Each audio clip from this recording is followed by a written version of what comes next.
ध्रुवलोक दिख रहा है आपको? ये देखिए ध्रुवलोक दिख रहा है सबको? हाँ या ना में कोई एक जन मुझे दिख रहा है ध्रुवलोक? दिख रहा है, बहुत मन लग रहा है। दिख रहा गुरुजी, ये कट गया था। ध्रुवलोक। और ये क्षीरोदकशाही विष्णु है जो यहाँ पर है। ये देखिए ये परमात्मा के रूप में रहते हैं, ठीक है। ये हमारे हर एक के हृदय में रहते हैं परमात्मा के रूप में, क्षीरोदकशाही विष्णु। और हर इस संसार के कण कण में रहते हैं, ये क्षीरोदकशाही विष्णु है, ठीक है। तो यहाँ पर ध्रुवलोक है। ध्रुवलोक भौतिक जगत के अंतर्गत क्षीरोदकशाही विष्णु का धाम है। तो ध्रुवलोक का क्या मतलब है? ध्रुवलोक ये क्षीरोदकशाही विष्णु का धाम है। इसके ऊपर दूध का समुद्र है।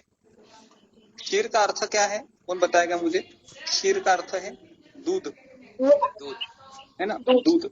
तो दूध का समुद्र है और इस समुद्र के अंतर्गत एक द्वीप है जिसे श्वेत द्वीप कहते हैं।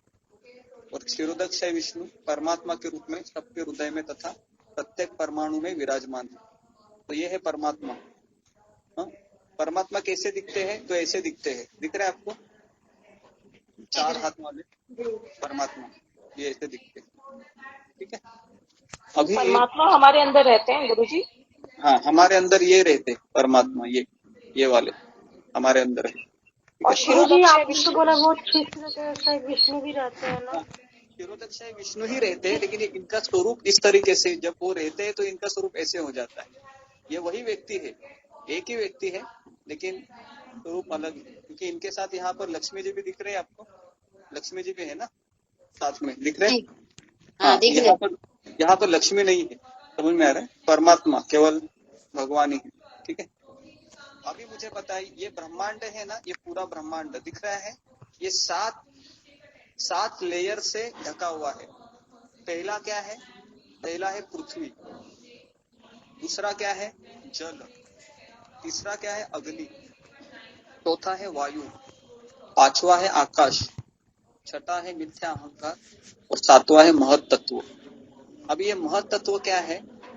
तो जो इस संसार को चलाने के लिए जो सामग्री लगती है, जिस तरह से घर को चलाना है तो सामग्री लगती है, उसी प्रकार से इस संसार को चलाना है तो भगवान को 24 तत्व लगते हैं, है ना। 24 तत्व मतलब पंच महाभूत, 5 कर्मेंद्रिय, 5 ज्ञानेन्द्रिय, 5 इंद्रिय विषय, उसके बाद मन बुद्धि अहंकार और 3 गुण, ठीक है। तो इस तरीके से ये महत तत्व है, ठीक है। अभी मुझे बताइए, ये गर्भोदक सागर दिख रहा है आपको? गर्भोदकशाही विष्णु दिख रहे हैं जो लेटे हुए हैं, दिख रहा है गर्भोदक सागर? दिख रहा है जी गुरु। अब ये गर्भोदक सागर है ना, ये 70 to 80% पूरे ब्रह्मांड में पानी है। समझ में आ रहा है आपको? ये दिख रहे पानी, देखो ये पूरा पानी से भरा हुआ है एक ब्रह्मांड। अभी नरक लोक कहाँ पर है? तो नरक लोक है ये पाताल के नीचे है। 28 नरक है, दिख रहा है आपको? ये दिख रहा है नरक लोक, 28 नरक यहाँ पर है, ठीक है। अभी मुझे बताए, अभी आप देखिए इस ब्रह्मांड को किसने धारण किया है? तो मैं ये भी आपको बताता हूँ। इस ब्रह्मांड को धारण किया है, किसने धारण किया है? देखिए कौन है नीचे? अनंत शेष। दिख रहा है आपको? दिख रहा है अनंत शेष? हाँ। उसके नीचे कौन है? देखिए बड़ा कछुआ है, दिख रहा है आपको? कश्यप दिख रहा है? कछुआ है जी। तो हाथी का नाम है अंजना। 2 हाथी है जो सपोर्ट दे रहे हैं और वो हाथी इसके ऊपर खड़े, कश्यप के ऊपर खड़े हैं। तो पृथ्वी के लिए शेष विश्राम स्थान है, शेषनाग जो पृथ्वी है उस पे विराजित है। और शेष के लिए विश्राम स्थान है उसके नीचे महान कश्यप जो कछुआ है। और कश्यप के लिए विश्राम स्थान वायु है। और भगवान कहते हैं कि मैं स्वयं वायु का विश्राम स्थान हूँ। तो ये ब्रह्म वैवर्त पुराणों में इस तरीके से बताया गया है। अभी 4 प्रकार के हाथी आपको दिख रहे हैं, वामन, पुंडरीक, ऐरावत और कुमुद, ये 4 हाथी है। तो ये ध्रुवलोक है, ठीक है। तो इस तरीके से सप्तर्षि है।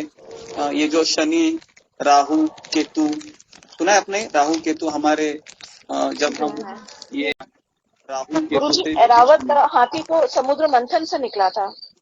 हाँ, एरावन अलग है, एरावत अलग है। ये एरावन है, इसका नाम एरावन है, ठीक है, एरावन है, ठीक है।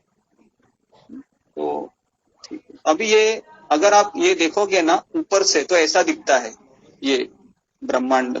सुमेरु पर्वत दिख रहा है, ये सुमेरु पर्वत है, पूरा सोने का बना हुआ है। ये पर्वत है, ये सोने का बना हुआ है, लेकिन ये हमको दिखता नहीं है। क्यों नहीं दिखता है? क्यों नहीं दिखता है, इसका मैं कारण आपको बता रहा हूँ, ध्यान से सुनिए। हमारे जो आंखें हैं ये केवल 7 रंग को ही देख सकती है, जिसको वो 7 रंग होते हैं ना, जो इंद्रधनुष के 7 रंग, पता है आपको 7 रंग होते हैं, वही देख सकती है।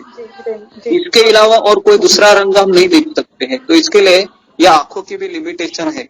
इसके लिए हमको सुमेरु पर्वत नहीं दिख रहा है, नहीं तो ये सुमेरु पर्वत यहाँ पर ही है, ठीक है। और ये देखिए यहाँ पर किसके सागर है, देखिए इक्षुरस का महासागर है, मतलब गन्ने का रस। दूसरा है नमक के पानी का महासागर है। तीसरा है मदिरा का महासागर है।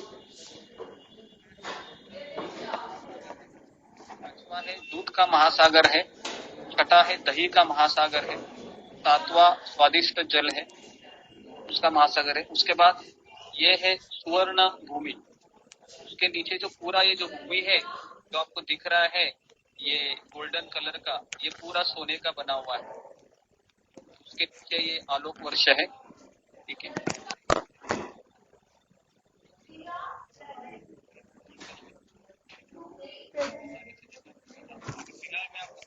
उसके नीचे ये आलोक वर्ष है, इस तरीके से ये चैतन्य चरितामृत में दिया हुआ है। ये हम सब पढ़ेंगे। तो ये भूमंडल है, ठीक है। तो ये सारी चीजें मैं आपको बताऊंगा। अभी फिलहाल मैं आपको केवल एक ओवरव्यू बता रहा हूँ, ठीक है।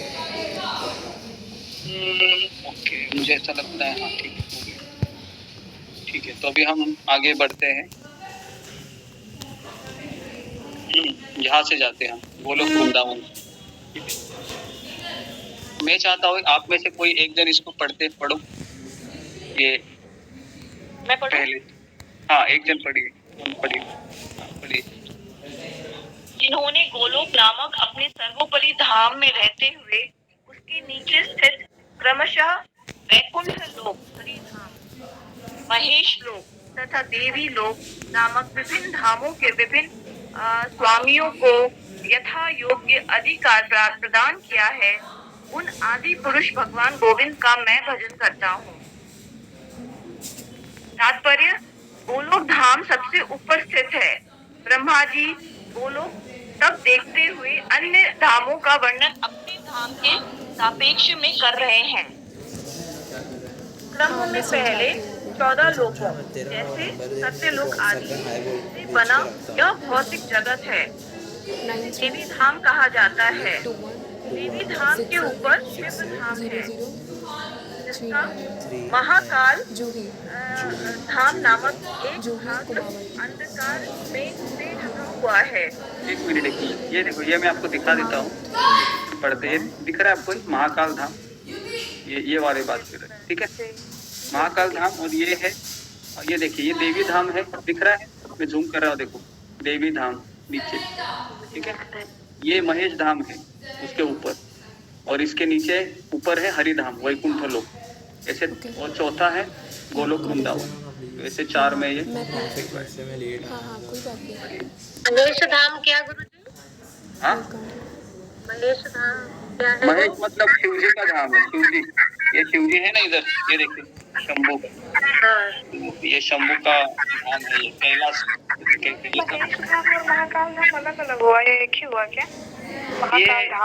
महाकाल धाम मतलब क्या होता है ना, कि ये सदाशिव लोक है, ये ऊपर है, मतलब ये आध्यात्मिक जगत में है। और महाकाल धाम ये इस भौतिक जगत के थोड़ा सा ऊपर है। तो ये सारा महाकाल धाम क्या है, सदाशिव लोक क्या है, ये हम आगे देखेंगे। फिलहाल हम पढ़ रहे हैं, जब जब आएगा तब आपको। अभी मैं लेकिन एक बड़ी चीज मैं आपको बताना चाहूंगा, जो हरे कृष्ण महामंत्र है, ये आपको दिख रहा है, ये हरे कृष्ण महामंत्र दिख रहा है, ये देखिए, मैं आपको जूम करके बता रहा हूँ, दिख रहा है हरे हरे कृष्ण। ये जो महामंत्र है, इसको आप देखिए, ये कहाँ से आया हुआ है, आपको मैं इसका रास्ता बता रहा हूँ। ये ब्रह्मा जी के चारों जो सर है ना, वेदों से ये आया हुआ है, और उसके बाद ये पूरे ब्रह्मांड को भेद के कहा जा रहा है। देखो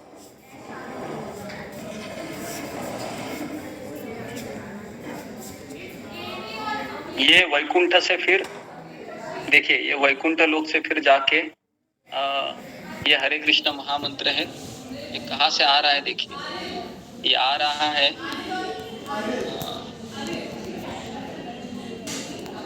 ये देखिए, ये आ रहा है गोलोक वृंदावन से। दिख रहा है आपको? यहाँ से आ रहा है। तो उसके लिए ये हरे कृष्ण महामंत्र का हम जप कर रहे हैं ना, साधारण बात नहीं है। हम इमेजिन नहीं कर सकते हम क्या कर रहे हैं करके, लेकिन जब हम पढ़ेंगे सुनेंगे तो पता चलता है कि हम कितना बड़ी चीज यहाँ पर कर रहे थे इस पृथ्वी लोक में, है ना। हाँ, तो यही चीज मुझे बताना था आपको। ये हरे कृष्ण महामंत्र है। ये गोलोक के प्रेम धन हरिनाम संकीर्तन, ये गोलोक का प्रेम धन है जो हम जप करते हैं सुबह सुबह 4 बजे उठकर। तो ये कोई साधारण एक्टिविटी नहीं है। तो ये हरे कृष्ण महामंत्र है, यहाँ से आया है। और नारायण भगवान है, इनके जितने भी मंत्र हैं वो यहाँ से आते वैकुंठ लोक से। तो जो लोग नारायण की पूजा करते हैं, लक्ष्मी नारायण की, वो यहाँ पर जाते हैं वैकुंठ लोक में। ये वैकुंठ लोक है। और जो राधा कृष्ण की पूजा करते हैं वो यहाँ पर जाते हैं। ये है गोलोक वृंदावन। अभी गोलोक वृंदावन में और वैकुंठ लोक में क्या फर्क है? तो यहाँ पर ऐश्वर्य भाव है और यहाँ पर माधुर्य भाव है। यहाँ पर कृष्ण अपने घर में रहते हैं, यहाँ पर ये कृष्ण का ऑफिस है।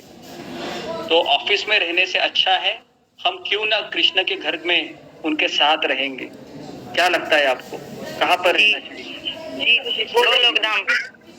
गोलोक धाम में रहेंगे तो अच्छा है, ठीक है। लेकिन गोलोक धाम में जाने के लिए सुबह 4 बजे उठना भी होगा, वाला साकेत धाम है। ये सब मैं आपको बताऊंगा कि ये, ठीक है। तो ये जो गोलोक वृंदावन में आप देख रहे हो कि ये राधा कृष्ण है, और आप ये षटकोण देख रहे हैं। षटकोण देखे, ऐसे दो त्रिकोण है, दिख रहा है? दिख रहा है? हाँ। ये ऊपर क्या है, कौन बताएगा? ये ऊपर कौन सा झाड़ है? वृंदावन, कल्प वृक्ष है। समझ में आ रहा है? कल्प वृक्ष है ये ऊपर, दिख रहा है? दिख रहा है? येलो कलर, येलो नहीं, ये ग्रीन कलर का है, कल्प वृक्ष। हाँ, चमक रहा है ना ये, क्योंकि ये दिव्य है ये। अभी कल्प वृक्ष को आप समोसा, गुलाब जामुन, कचौरी, है ना, ये सारा चीज यहाँ पर मिल जाता है। हमें इधर ही रहना। समझ में आ रहा है आपको? कल्प वृक्ष में समोसा, वड़ा पाव भी दे देते हैं। कुछ देखना है। आप सोच सकते हो, सारा जो भी आपके मन में इच्छा है, सारी इच्छा चल रहा है। तो मैं रिकॉर्डिंग कर रही हूँ। तो हाँ, भौतिक चीज नहीं, वहाँ पर कोई भौतिक चीज नहीं होती है। भौतिक हमारा कॉन्शियसनेस होता है। इस संसार में भी कोई भी चीज भौतिक नहीं है, हमारी चेतना भौतिक है। नहीं तो हम वड़ा पाव भी कृष्ण को अर्पण करके आध्यात्मिक वो हो सकता है, बराबर है ना। कोई भी अन्न भी है, कृष्ण को अर्पण करके थोड़ी ना वो भौतिक रहता है, वो तो आध्यात्मिक हो जाता है। तो इसके लिए ये जो कल्प वृक्ष है, ये कल्प वृक्ष हमको एक ही साथ आम भी देख सकता है, उसके साथ ये पेरू, उसके बाद सारी सब्जियां भी दे सकता है। भिंडी, गवार, गोभी, फ्लावर, सारा सब्जी, टमाटर, आलू सब ये दे सकता है। ये कल्प वृक्ष है, ठीक है।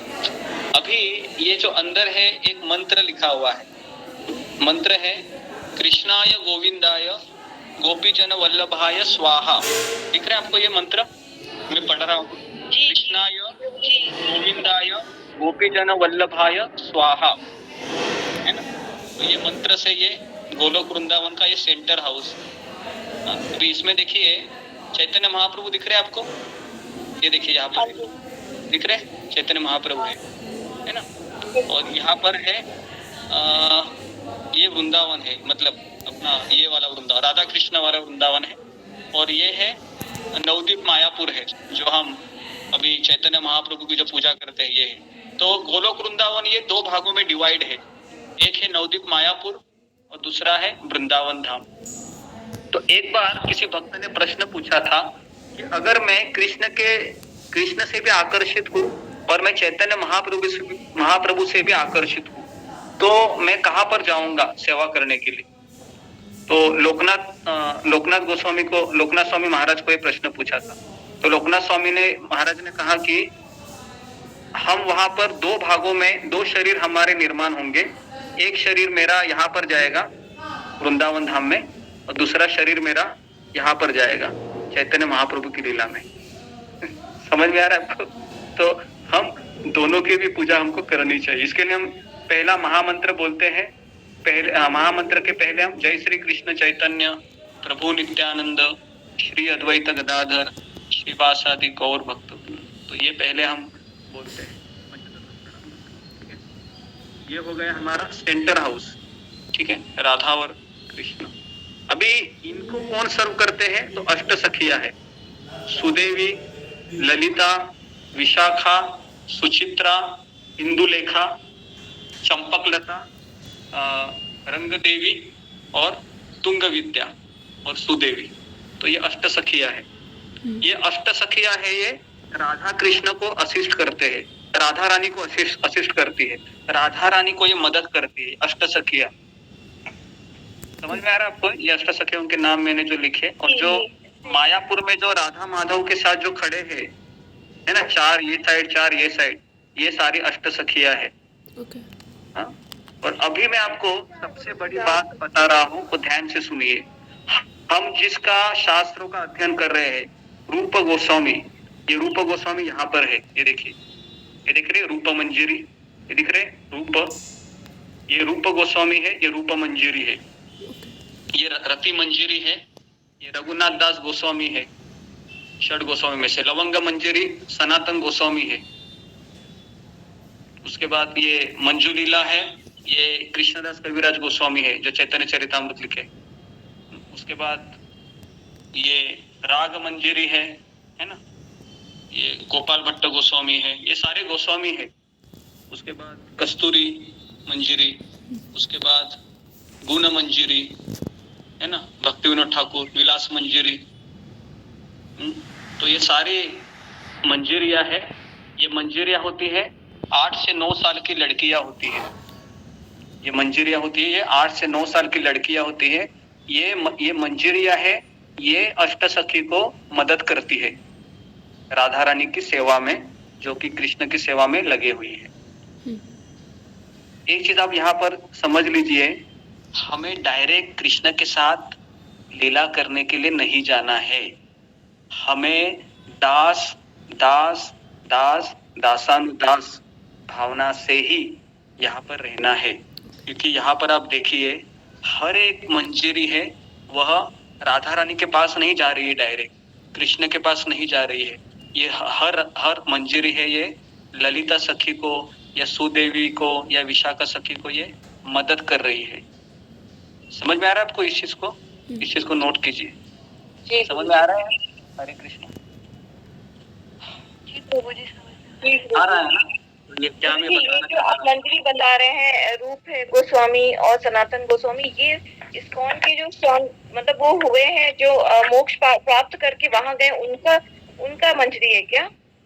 वहां पर गए नहीं है, ये रूप गोस्वामी रूप मंजरी है। ये वहां से ही यहाँ पर आते हैं हम लोगों को सिखाने के लिए कि कैसे भक्ति करनी चाहिए। उनको मोक्ष भिक्षा नहीं रहता है, ये परमानेंटली इधर ही रहते हैं। जिस तरह से नरेंद्र मोदी जब यहाँ पर आता है, यहाँ पर मान लो बंबई आता है, तो ऐसा मत समझिए कि नरेंद्र मोदी का अभी बंबई में जन्म हुआ, नहीं, उसका घर तो कहीं दिल्ली में रहेगा, मंत्रालय में रहेगा, वहां से वो यहाँ पर आए हैं हमको कुछ सिखाने के लिए। तो ये रूप मंजरी है, ये गोलोक वृंदावन में ही रहते हैं। वहां पर इनका शरीर एक लेडीज का है, लेकिन आत्मा तो लेडीज नहीं होता है ना, आत्मा तो जेंट्स भी हो सकता है। तो जब वो यहाँ पर आते हैं चैतन्य महाप्रभु की लीला में, तो ये रूप गोस्वामी बनते हैं। अभी मुझे बताइए, ये रूप गोस्वामी हमको यहाँ पर आके बताते हैं कि कैसे कृष्ण की सेवा होती है। और हम अगर रूप गोस्वामी का नहीं सुनेंगे और हमारे सपने में जो विचार आते हैं उनके अनुसार चलेंगे, तो मुझे बताइए कि सबसे ज्यादा किसको पता है राधा कृष्ण की सेवा कैसी करनी चाहिए? ये रूप मंजरी को या हमारे मन को? क्या लगता है आपको? रूप मंजरी को ना, क्योंकि कितना नजदीक रह रहे हैं। देखो, ये रूप गोस्वामी ये हमारे देश में जो साधु लोग रहते हैं ना, इस साधुओं की तरह नहीं है। ये रूप मंजरी बहुत बड़ी व्यक्ति है, भगवान कृष्ण की पार्षद है, राधा रानी के साथ ये रहते हैं। तो इसके लिए हम जो भारत में जो साधु संतों को देखते हैं, ये साधु संतों से भी कई, ये साधु संतों तो इनके कंपैरिजन में ही नहीं है। ये तो आध्यात्मिक जगत के एक पार्षद है जो हमको सिखाने के लिए 500 साल पहले आए थे। तो ये हमारी परंपरा है। हम जिस परंपरा से, जिस परिवार से जुड़ रहे हैं ना, ये साधारण चीज नहीं है। हमें ऐसा लगता है कि बस हम हरे कृष्ण का जप कर रहे हैं। हम प्रभुपाद हमारे आचार्य प्रभुपाद भी यहाँ से ही आए हैं। ये हमारी परंपरा है, जो ब्रह्म मध्व गौड़ीय परंपरा है, ये यहाँ से आई है। ये ललिता सखी भी कौन है? ललिता विशाखा भी स्वरूप दामोदर गोस्वामी और राय रामानंद है चैतन्य चरितामृत में, ये चैतन्य लीला में। तो ये सारे लोग, हाँ जी, इसमें क्या वो जो है जीसस क्राइस्ट का भी कुछ है क्या, जिक्र है क्या? नहीं, जीसस क्राइस्ट वगैरह यहाँ पर कुछ नहीं है। यहाँ पर जीसस क्राइस्ट तो एक जीवात्मा है। यहाँ पर हम जो चर्चा कर रहे हैं ना, यहाँ का कुछ है ही नहीं। ये सारे धर्म, जीसस क्राइस्ट वगैरह भी यहाँ से नहीं आते हैं। जीसस क्राइस्ट वगैरह एक शक्तावेश अवतार हम बोल सकते हैं हम उसको, कि भगवान कृष्ण ने एक जीव को शक्ति दिया, इसके लिए उन्होंने अद्भुत कार्य किया। ठीक है, तो यहाँ पर उनका कोई कंपैरिजन ही नहीं है। अभी मैं आपको बताऊंगा कि यहाँ पर ये जो लोटस है ना, ये 1000 कमल दल से बना हुआ है। ठीक है, 1000 कमल दल से बना हुआ। ठीक है, तो इसका मैं जैसे जैसे आपको मैं बताता हूँ, जैसे जैसे हम पढ़ेंगे ना, तो ज्यादा चीज क्लियर होंगी। ठीक है, तो मैंने संक्षिप्त में ये बताया कि हमारे जो आचार्य है, ये राग मंजरी, उसके बाद कस्तूरी मंजरी, गुण मंजरी, विलास मंजरी, रूप मंजरी, रति मंजरी, लवंग मंजरी, है ना। तो आप में से कितने लोग यहाँ पर जाना चाहते हैं, बताइए। सब लोग जाना चाहते हैं। हमें हम भी पेटल में रहेंगे क्या? पेटल में रहेंगे गुरुजी, हम थे भी तो यहीं पे ना पहले। हाँ, पहले हम यहाँ पर एड्रेस तो यही है ना अपना परमानेंट होम एड्रेस। लेकिन यहाँ पर जाने के लिए है ना, सुबह 4 बजे क्या 3:30 बजे उठकर हमको पहले अटेंडेंस लगाना होगा। क्योंकि हम ऐसा केवल नहीं कि मैं 6 बजे 5 बजे उठूंगा और बाकी के समय में मैं टीवी मोबाइल देखती रहूंगी और मैं गोलोक वृंदावन में जाऊंगी, तो ऐसा नहीं होने वाला है। समझ में आ रहा है आपको? इस चीज को आप नोट कीजिए कि अगर हमको यहाँ पर जाना है ना, तो ये सबसे, यहाँ पर जाना दुर्लभ है, यहाँ जाना आसान है। समझ में आ रहा है? ये वैकुंठ लोक है, यहाँ तक जा सकते हो आप कैसे, तो भगवान का भक्ति करके इस तरह से। लेकिन यहाँ पर जाना है, ये बहुत रेयर है। क्योंकि किसी के घर में कोई एंट्री देता है क्या, बताइए मुझे? नहीं, कोई किसी के घर में एंट्री देता है इतना आसानी से? गुरुजी, आपने बोला था 5 प्रकार के मोक्ष होते हैं, सालोक मोक्ष, सानिध्य मोक्ष, ब्रह्म ज्योति। तो ये क्या आपने जो बताया था वो मोक्ष 5 प्रकार के, वो गोलोक वृंदावन के लिए बताया था? नहीं, ये मैंने वैकुंठ लोक के लिए बताया था। जो मैंने मोक्ष बताया था आपको, सालोक्य, साष्ठी, सारूप्य, उसके बाद सानिध्य और सायुज्य। सायुज्य मतलब ये ब्रह्म ज्योति में विलीन होना, ये ब्रह्म ज्योति है, इसमें विलीन होना, ये होता है एक मोक्ष। दूसरा मोक्ष होता है कि भगवान के साथ रहना यहाँ पर वैकुंठ लोक में, इसको बोलते हैं सानिध्य। सारूप्य मतलब भगवान के जैसा रूप होना, ऐसे चतुर्भुज रूप। उसके बाद है साष्ठी, मतलब भगवान के साथ एक ही लोक में, सालोक्य मतलब एक ही लोक में निवास करना, और साष्ठी मतलब भगवान के जैसा ऐश्वर्य प्राप्त होना। तो ये सारे वैकुंठ की मुक्तियां हैं। यहाँ पर जाना है तो आपको मुक्ति को भी हमको निग्लेक्ट करना होगा कि मुझे मुक्ति भी नहीं चाहिए भगवान, मुझे मोक्ष भी नहीं चाहिए, मुझे बस आपकी सेवा करनी है। सेवा करनी है तो यहाँ पर आओगे आप। अगर आपको मोक्ष चाहिए, मुक्ति चाहिए, तो फिर आपको यहाँ पर वैकुंठ लोक। ठीक है, तो यहाँ पर अयोध्या धाम दिख रहा है आपको? अयोध्या दिख रहा है? ये प्रभु रामचंद्र यहाँ पर रहते हैं। राम, लक्ष्मण, सीता, शत्रुघ्न सब यहाँ पर रहते हैं। अयोध्या धाम। वानर सेना भी दिख रही है। हाँ, वानर सेना भी रहेंगे ना, उनके पार्षद भी है वहाँ पर, ये सारी सब लोग यहाँ पर है। ठीक है, ये जय विजय कहाँ पर है ये भी दिखाता हूँ मैं आपको। ये देखिए, ये जय विजय दिख रहा है आपको, ये देखिए, ये वैकुंठ के 2 प्रवेश द्वार है। यहाँ पर ही रोका गया था चतुष कुमार को जय विजय ने, ठीक है। तो अभी ये 2 ही द्वार नहीं है, यहाँ पर देखो कितने द्वार है, 1 2 यहाँ पर भी है, देखो 2 द्वारपाल यहाँ पर भी है, धाता और विधाता यहाँ पर भी 2 है। ये देखिए चंड और प्रचंड यहाँ पर भी 2 है। ये है देखिए। हरे कृष्णा प्रभु जी। हाँ। ये जो बता रहे हैं गेट कीपर जो है वो क्या पोस्ट है कि वो एक्चुअल कोई जीवात्मा है या हाँ ये एक्चुअली यहाँ पर पोस्ट है। ये मतलब यहाँ पर भगवान के सेवक होते हैं, सिक्योरिटी गार्ड। मतलब ये गोलोक, ये वैकुंठ लोक के ये गेट है, तो यहाँ पर उनको रखा जाता है जय विजय। तो जय विजय ये एक व्यक्ति है, उनका नाम जय विजय है, लेकिन वो जय विजय यहाँ पर आए थे, उनको शाप दिया गया था, तो उसकी जगह पर पहले फिर कोई तो रहे होंगे तब तक, है ना। तो जय विजय, तो ऐसे कितने लोग हैं देखिए, बहुत सारे वैकुंठ लोक है। वामन है, राम, त्रिविक्रम, प्रद्युम्न, परशुराम, विश्वक्सेन, वामन, नरसिंह, है ना। तो ये सारा चीज मैं आपको बताता हूँ धीरे धीरे। पहले अब हम पढ़ते हैं, पढ़ने के बाद सारी चीजें क्लियर होंगी, ठीक है। हाँ पढ़िए माता जी। कौन पढ़ रहे थे? मैं पढ़। हाँ पढ़िए कोई। हाँ, कृष्ण लोक या गोलोक वृंदावन, आध्यात्मिक जगत, पूर्ण पुरुषोत्तम भगवान श्री कृष्ण का धाम।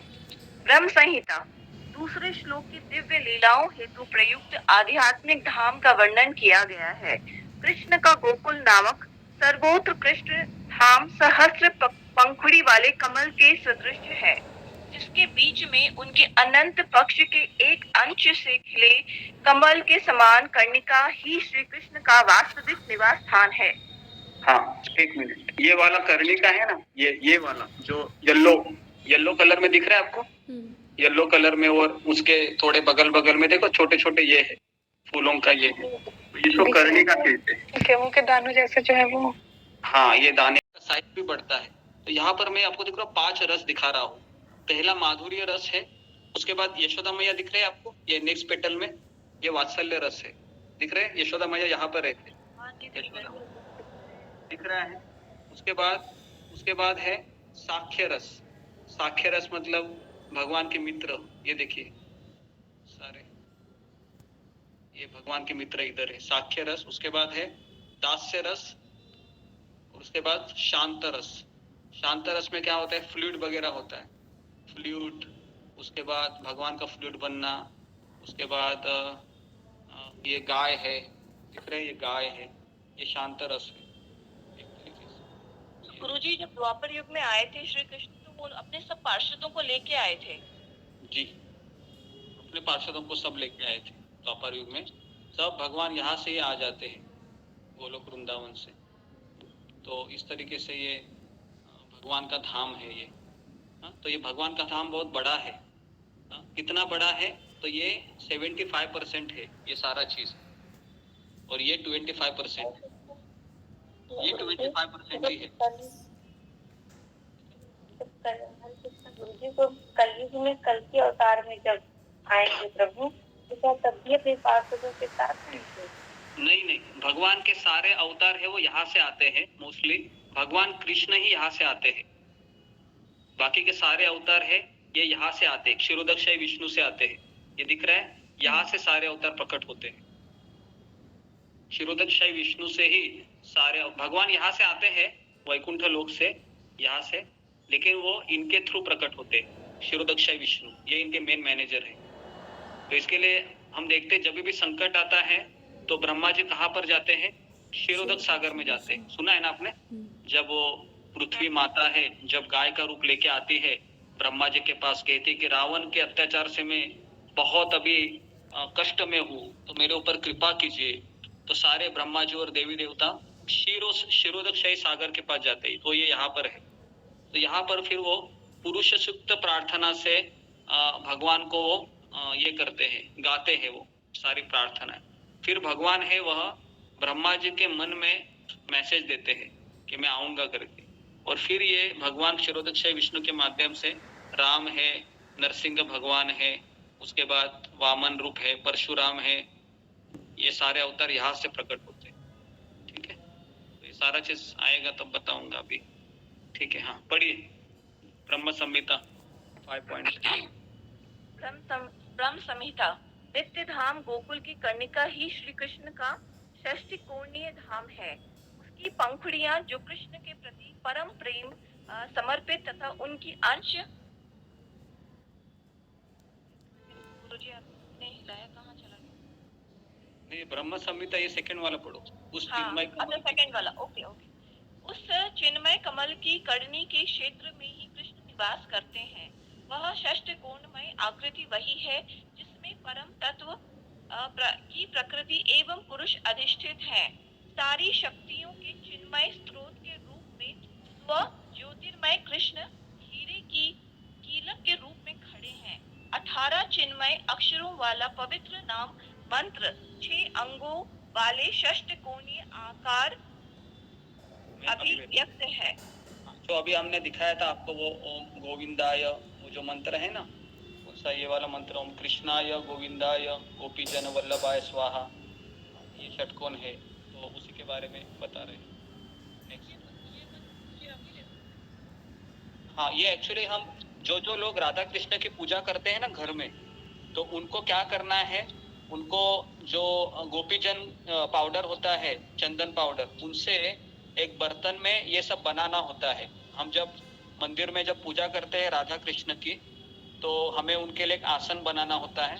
आसन में उनको इस तरीके से कमल बनाना होता है, ऐसे ही कमल, मतलब ड्रॉ करके, और ड्रॉ में उसको एक षटकोण करके ऐसे बनाना होता है, और उसमें फिर ये अलग अलग हमको तुलसी के पत्ते भी रखने होते हैं, और फिर आप राधा कृष्ण को अभिषेक कर सकते हैं। तो अभी हम जो घर में पूजा कर रहे हैं ना, ये अपने मन से कर रहे हैं। तो ये सारी चीजें मैं अभी नहीं बताऊंगा आपको, क्योंकि अभी आप सब लोग नए हैं। जैसे ही आप और पुराने होते जाएंगे 2 साल 3 साल, तो मैं सारा चीज आपको सिखाऊंगा कि किस तरह से राधा कृष्ण की पूजा करनी चाहिए घर में, अभिषेक कैसे करना चाहिए, ठीक है ना। आगे तीसरा वाला पढ़ो। हाँ। ब्रह्म संहिता। नित्य धाम गोकुल की कर्णिका ही श्री कृष्ण का षटकोणीय धाम है। उसकी पंक्तियां जो कृष्ण के प्रति परम प्रेम समर्पित तथा उनकी अंश स्वरूप स्वजातीय गोपियों का निवास स्थान है। ये पंखुड़ियां अनेक दीवारों जैसी हैं और खूब चमकदार हैं। उस कमल की फैली पत्तियां श्री कृष्ण की परम प्रेयसी श्री राधिका के उपवन रूपी धाम है। ब्रह्म संहिता। इस श्लोक में गोकुल की ब्रह्म आवरण भूमि का वर्णन है। गोकुल के बाहरी भाग को घेरे हुए श्वेत द्वीप नामक एक अद्भुत चौकान कृत्रिम धाम है। श्वेत द्वीप चारों दिशाओं में 4 खंडों में विभक्त है। एक खंड में क्रमशः वासुदेव, संकर्षण, प्रद्युम्न तथा अनिरुद्ध विराजते हैं। ये 4 विभक्त धाम 4 पुरुषार्थों धर्म, अर्थ, काम, मोक्ष तथा उन पुरुषार्थों के साधनकारी मंत्रात्मक 4 वेदों ऋग, साम, यजुर और अथर्व से आवृत हैं। 8 दिशाएं तथा ऊर्ध्व उद्धो, इन 10 दिशाओं में 10 त्रिशूल आम स्थित है। 8 दिशाएं महापद्म, पद्म, शंख, मकर, कक्षप, मुकुंद, कुंद तथा नील नामक 8 रत्नों से शोभित है। 10 दिशाओं के मंत्र रूपी 10 दिक्पाल हैं। शुक्ल, रक्त, श्याम एवं गौर वर्णों के पार्षद, विमला आदि नामक असामान्य शक्तियों सहित सभी ओर दिव्यमान है। हाँ, ये देखिए, तो यहाँ पर ये देखिए, अभी हम ये श्वेतद्वीप दिख रहा है आपको, ये देखिए, ये श्वेतद्वीप है, जो ये पूरा ये चौकोनी ये है, और इसमें आप देखो अनिरुद्ध है, ये अनिरुद्ध है, उसके बाद ये संकर्षण है, इधर नहीं, ये वासुदेव है, उसके बाद यहाँ पर है संकर्षण है, और उसके बाद यहाँ पर है प्रद्युम्न है, जो अभी हमने पढ़ा था। और यहाँ पर सामवेद है, दिख रहा है, ये मूर्तिमंत स्वरूप है, थोड़ा सा गणेश जी की तरह दिख रहे हैं, सामवेद। उसके बाद ये है अथर्ववेद, ठीक है, जो मोक्ष प्रदान करते हैं। उसके बाद ये है ऋग्वेद, धर्म अर्थ काम मोक्ष बेसिकली। और उसके बाद है ये यजुर्वेद। आप देखिए ये सारे वेद है ना, ये दरवाजे पर खड़े हैं, सारे वेदों का सार है, ठीक है। और अभी आप देखिए ये खास करके ये जो दिख रहे हैं ये रत्न है, ये देखिए ये वाले है, उसके बाद यहाँ पर एक है, ये है, उसके बाद ये है, तो ये रत्न है। उसके बाद वही है ना गुरुजी, नीलम पुखराज, ये सब जो लोग कभी कोई ये सारे पंडित होते रत्न हैं। है ना, ये देखिए ये जो नीलम हीरा ये सब पुखराज है। ज्योतिष के पास जाते हैं ना पहनने के लिए, ये सारा चीज, ठीक है।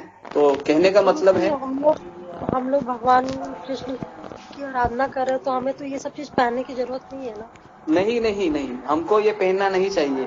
हालांकि मेरे पिताजी भी मुझे लेके गए थे पहनने के लिए, एक बम्बई में एक दादर में, तो उनका क्या कहना था कि तुम्हारा नसीब चमक नहीं रहा है, चलो मैं तुमको लेके जाता हूँ। तो उन्होंने मुझे अंगूठी दी थी, एक उसमें नीलम करके था, तो मैं अंगूठी पहनता था वो, लेकिन मेरा उसमें बिल्कुल विश्वास नहीं था। मैं जब भी देखता था ना तो मुझे लगता था ये क्यों मुझे पहनाया गया है, लेकिन अभी माता पिता थे, बहुत जिद कर रहे थे, तो इसके लिए मैंने पहना था। लेकिन अंदर से मुझे हरे कृष्ण महामंत्र के ऊपर ही भरोसा था, क्योंकि मैंने इतना सुना था महामंत्र के बारे में, तो मुझे ये सारा चीज है वो ज्यादा अट्रैक्टिव नहीं लगा। खास करके ये जो है नीलम पाचू जो भी है, तो ये सब इसमें लिखा हुआ है। और क्या लिखा हुआ है इसमें, और लिखा है कि 8 दिशाएं हैं, महापद्म, पद्म, शंख, मकर, कश्यप दिशाएं और कुंद, ये नील नामक 8 रत्न हैं, कश्यप, मुकुंद, कुंद, ठीक है। उसके बाद ठीक है, उसके बाद ये जो मंत्र है ये भी हम देखेंगे, ओम वायवे नमः, उसके बाद ओम ईशान्याय नमः, मतलब वायव्य ईशान्य, आपने सुना होगा दिशाएं के नाम, ये वायव्य ईशान्य। और ये ओम लम इंद्राय नमः, उसके बाद ओम वम वरुणाय नमः। तो ये सारी चीजें हैं, ठीक है।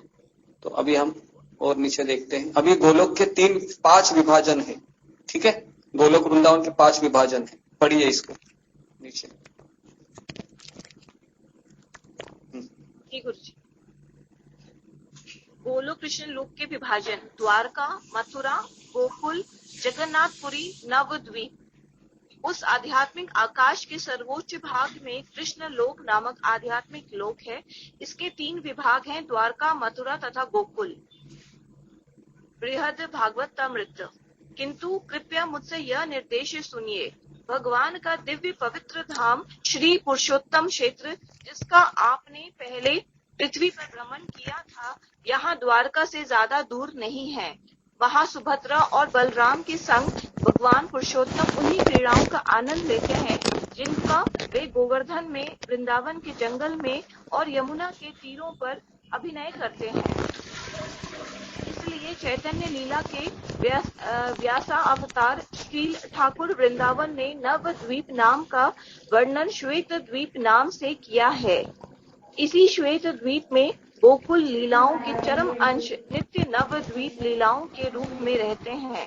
अतएव नवद्वीप, व्रज तथा गोकुल एक ही अखंड तत्व है। उनमें विविधता केवल प्रेमा भक्ति की विभिन्नता के अनुसार अनंत भावों की विशेषता प्रकट होने से रहती है। जी, 1 मिनट। तो आप देखिए ये नीचे जो है ना, ये जो येलो कलर है, ये येलो कलर है गोकुल है, जो गोलोक वृंदावन है। उसके बाद जो ये कौन सा कलर है, ये ऑरेंज कलर है, ऑरेंज कलर ये मथुरा है, ठीक है। उसके बाद रेड कलर, जी पर्पल कलर, और जो ब्लू कलर है ये जगन्नाथपुरी है, और उसके नीचे जो व्हाइट कलर है ये नवद्वीप। तो इस तरह से ये कमल है ना, कमल की पंखुड़ियां, इस तरीके से कमल, ये कितने ये पंखुड़ियों का कमल है, कौन बताएगा? 1000 है ना, 1000। सोचिए कितना बड़ा कमल होगा ये, we can't imagine all this thing ना, कितना होगा ये, कितना बड़ा है ये बेसिकली, ठीक है। तो ये हो गया हमारा। अभी रसों का विभाजन पढ़िए। यदु के दिव्य स्वामी के प्रिय द्वारकापुरी। हाँ, 1 मिनट। अभी हम अयोध्या कहाँ पर है जरा देखते हैं। यहाँ पर तो अयोध्या है, यहाँ पर है खास करके।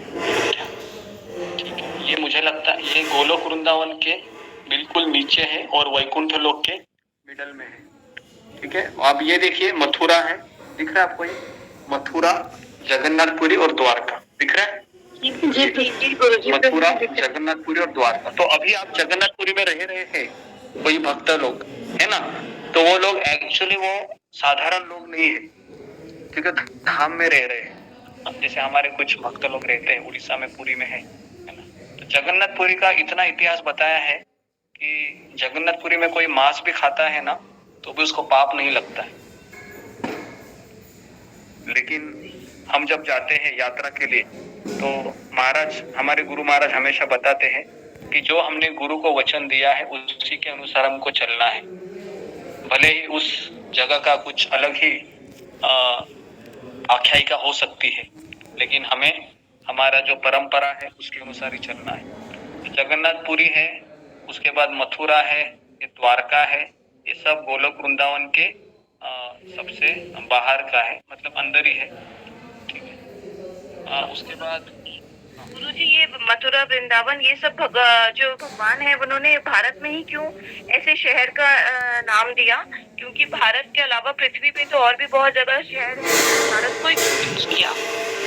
भारत को ही क्यों चूज किया? क्योंकि यहाँ का इतिहास ऐसे रहा गया है कि सत्ययुग से यहाँ पर काफी सारे देवी देवता यज्ञ करने के लिए आते थे। कुरुक्षेत्र नामक जो भूमि है जहाँ पर ये युद्ध हुआ था, है ना, कौरव और पांडवों का, वहां पर भी पहले देवी देवता यज्ञ करने के लिए आते थे।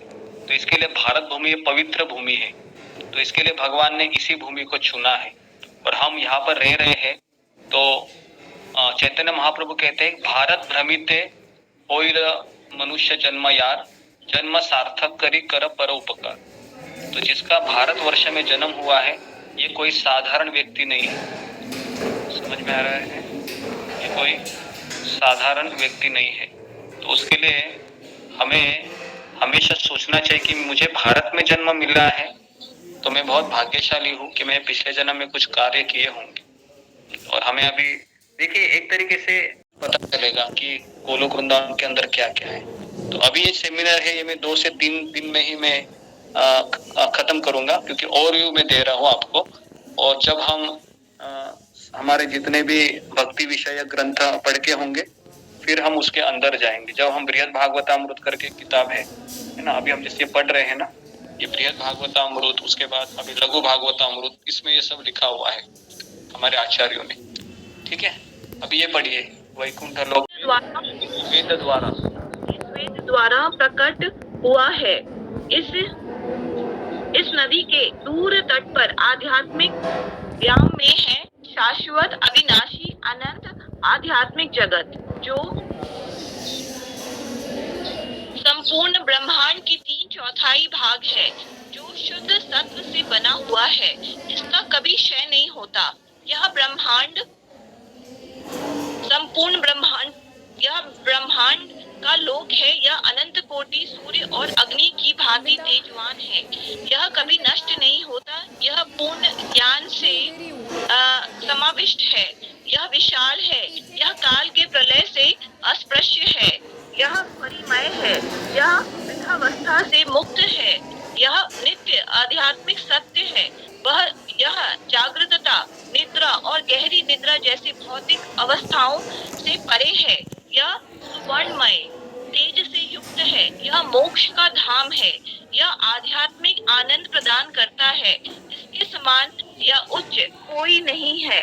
इसका कोई आदि या अंत नहीं है। यह शुभ है। यह अद्भुत है।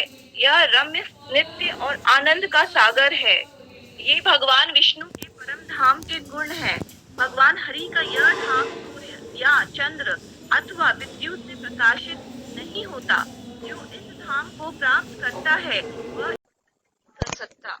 हाँ, तो देखिए अभी यहाँ पर सारी चीज बताई गई है। ये आध्यात्मिक जगत है, ये 3/4 है। यहाँ से शुरू होता है आध्यात्मिक जगत, यहाँ से। ये महाकाल धाम है, ये बाउंड्री है। ये विरजा नदी है। ये देखिए, ये विरजा नदी मतलब कारणोदकशाही सागर, जिसमें ये कारणोदकशाही विष्णु ये लेटे हुए रहते इस सागर में, है ना। और इनके रंध्रों से ये अनंत कोटि ब्रह्मांड निकलते हैं। ये देखिए छोटे छोटे ब्रह्मांड है ये, ये छोटे नहीं है, बहुत बड़े ब्रह्मांड है। हमारा ब्रह्मांड है सबसे छोटा है ये वाला। आप सोच सकते हो कितने अनंत कोटि। हम इमेजिन ही नहीं कर सकते कि क्या भगवान की ये सृष्टि है। बराबर है। अभी आप सुन रहे हैं तो आपको कुछ अंदाजा भी नहीं आ रहा होगा कि ये क्या फैसिनेटिंग चीज है। बराबर है ना, कितना फैसिनेटिंग है ये। हमारा तो भूगोल है कितना छोटा है कि नहीं। हम जब स्कूल में जब पढ़ते हैं भूगोल करके एक सब्जेक्ट है ज्योग्राफी, तो उसमें कितना केवल छोटा सा केवल एक डिस्क्रिप्शन है कि 7 खंड है, रशिया, आशिया, अफ्रीका, है कि नहीं। बस इतना ही है। और कुछ अमेजोन करके एक रिवर है, उसके बाद फिर कुछ पर्वत है ना, माउंटेन्स है, बस हो गया। लेकिन आप देखोगे कि ये ब्रह्मांड में क्या क्या नहीं है। पूरी चीज फैसिनेटिंग है। क्या मतलब भगवान का ये विचित्र ये आध्यात्मिक जगत है और भौतिक जगत है ना। तो ये ब्रह्म ज्योति में विलीन होना है, तो जो ज्ञानी लोग रहते हैं ये ब्रह्म ज्योति में विलीन होने का चेष्टा करते हैं। लेकिन जो भक्त होता है, तो भक्त भी जो कर्म मिश्रित भक्त है ना, योग मिश्रित भक्त है, वो यहाँ तक जाते हैं, है ना। और जो शुद्ध भक्त है, जो गोलोक वृंदावन का मूल धारण किए हैं, वो यहाँ पर जाते हैं, गोलोक वृंदावन का यहाँ पर, है ना। तो इसके लिए अभी हम जो सिखा रहे हैं या प्रभुपाद जी हमको सिखाना चाह रहे हैं, ये गोलोक वृंदावन का रास्ता दे रहे हैं। अन्य अभिलाषिता शून्यम ज्ञान कर्मादिनावृत्तम आनुकूल्येन कृष्ण अनुशीलनम भक्तिरुत्तम। तो इसके लिए शुद्ध भक्ति की व्याख्या क्या है कि अन्य अभिलाषिता शून्यम, और कोई अभिलाषा नहीं है सिवाय कृष्ण को प्रसन्न करना, है ना। ज्ञान कर्मादिनावृत्तम, कोई ज्ञान नहीं है उसमें, मुझे कोई तर्क वितर्क नहीं करना है ना, है ना। अनुकूल भक्ति है वो, अनुकूल भावना से होनी चाहिए। अनुकूल्येन, है ना, कृष्ण अनुशीलनम, तो जो आचार्यों ने जो हमें बताया गया है उसके अनुसार चलना चाहिए, है ना, भक्तिरुत्तम। तो इस तरीके से ये शुद्ध भक्ति की व्याख्या की गई है। तो अभी देखिए इस वैकुंठ लोक के बारे में मैं आपको बता रहा हूं। तो हमारे पास समय बहुत कम है तो मैं 5 मिनट आपसे थोड़ा सा बात कर। प्रभु जी, पूरा जो कमल का फूल है जो जिसमें सारा कुछ दिखाया है वो सारा वैकुंठ धाम है। गोलोक से। 1 मिनट जी। ओके, हरे कृष्णा। तो मैं ये बता रहा था कि जो आपने ब्लू लाइन में देखा था अभी जो मैंने आपको दिखा रहा था, ये वैकुंठ लोक है। और जो मैं आपको पिंक लोटस में बता रहा था ये गोलोक वृंदावन है खास करके। तो ये गोलोक वृंदावन बहुत ऐसी चीज पूरा ऐसा गोल पूरा जी। ये देखिए, ये देखने के बाद ही कितना इच्छा हो रहा है कि नहीं अभी मैं चला जाऊं वहां पर। बराबर ना, ऐसा लगता है कि बस अभी मुझे कोई विमान आ जाए और मैं उसमें बैठ जाऊं और चला जाऊं, और इतने सारे लोगों को मैं देखूं वहां पर, नंद बाबा को, यशोदा मैया को, है ना। ये सारा चीज ऐसा लगता है कि जब मैंने पहली बार ये प्रवचन सुने थे इंग्लिश में, तो मैं इतना 4 दिन में सोया ही नहीं था, मैं उसी के बारे में सोचता रहा था। हालांकि सारे अभी तो मैंने केवल बहुत छोटी चीजें बताई है।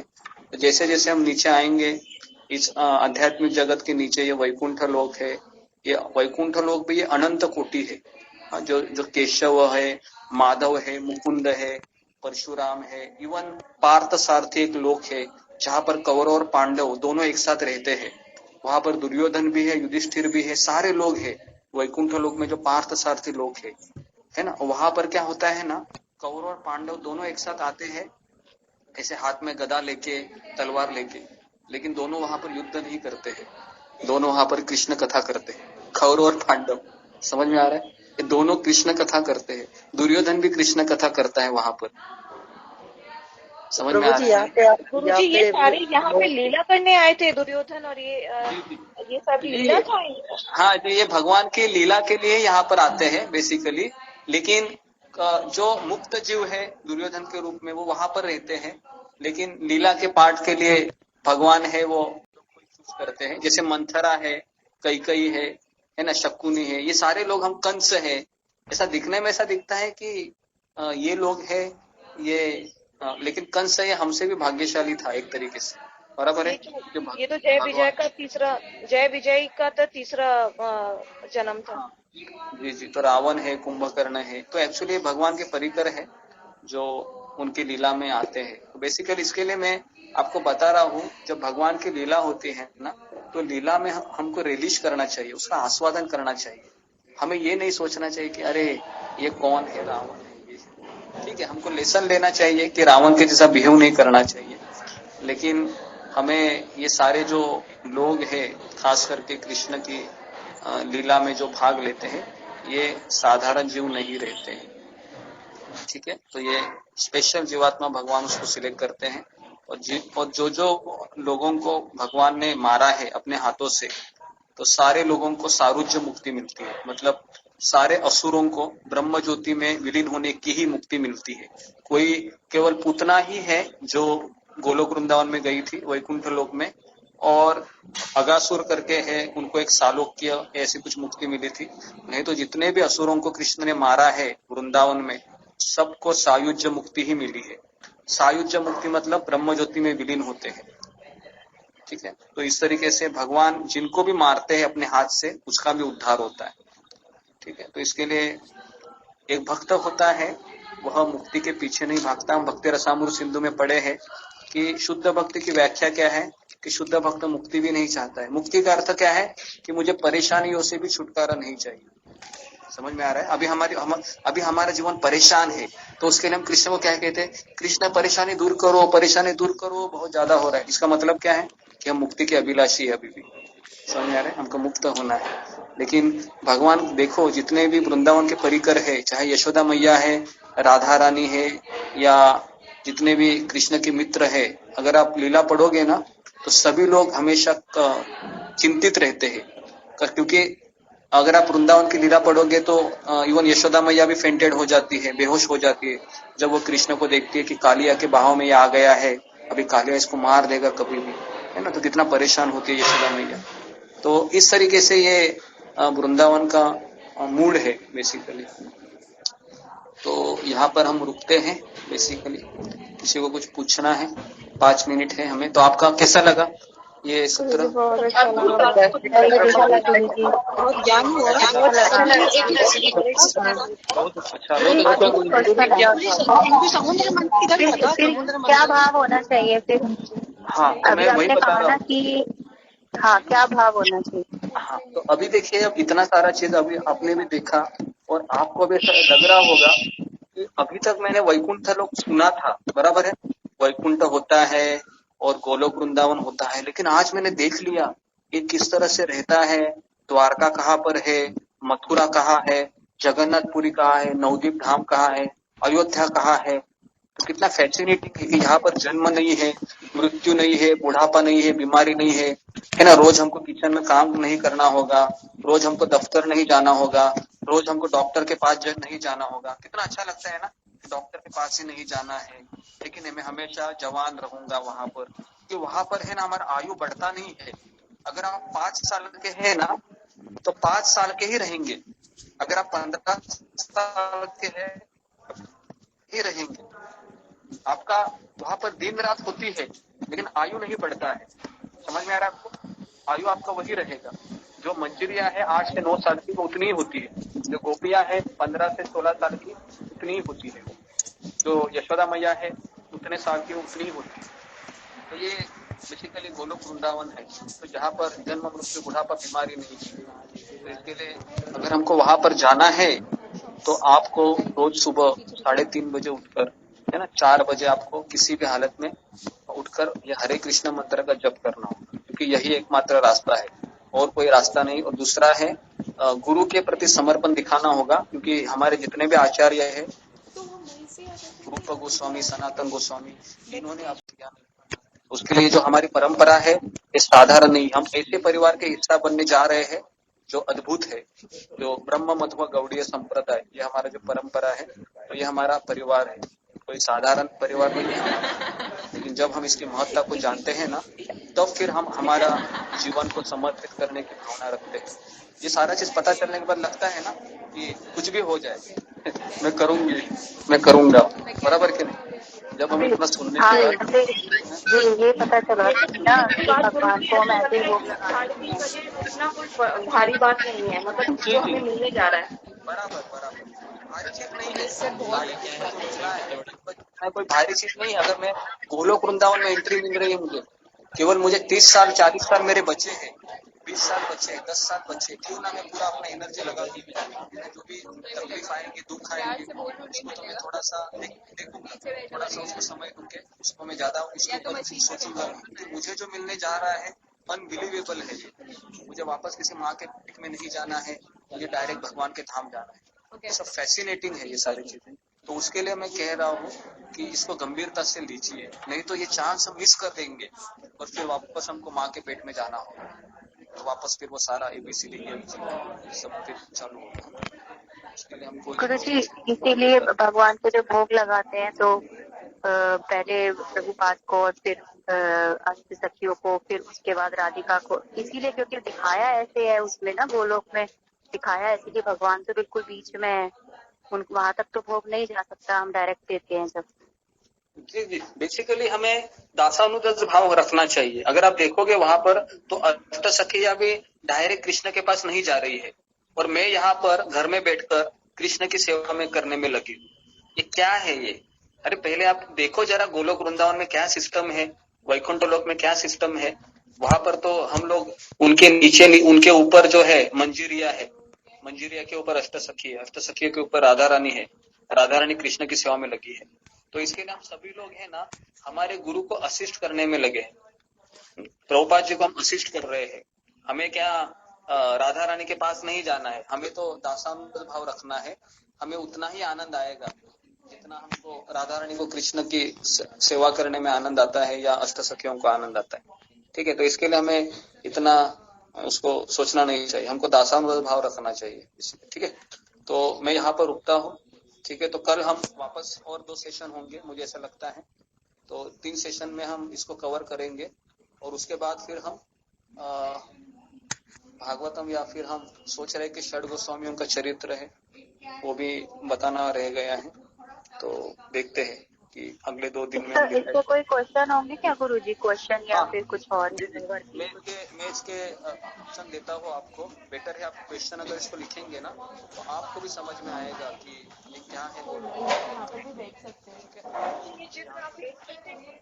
लेकिन ये बिना चार्ट के नहीं लिख पाएंगे ना गुरु जी? मैं इसमें जी मैं इसके ना छोटे छोटे स्क्रीनशॉट निकाल के ग्रुप में भेज देता हूँ। ठीक है ना, तो आप उसको देखिए और उसके अनुसार प्रश्न उत्तर लिखिए। ठीक है, ओके। तो मेरा समय हो गया, फिर उत्तर। हरे कृष्णा हरे कृष्णा। खरीदना है तो कैसे कर सकते हैं कृष्ण कृष्ण हरे कृष्णा हरे कृष्णा हरे राम हरे कृष्ण से हरे कृष्णा हरे कृष्णा हरे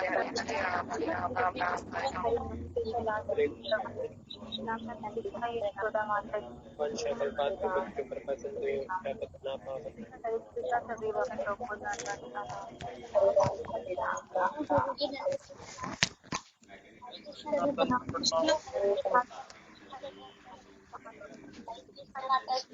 माता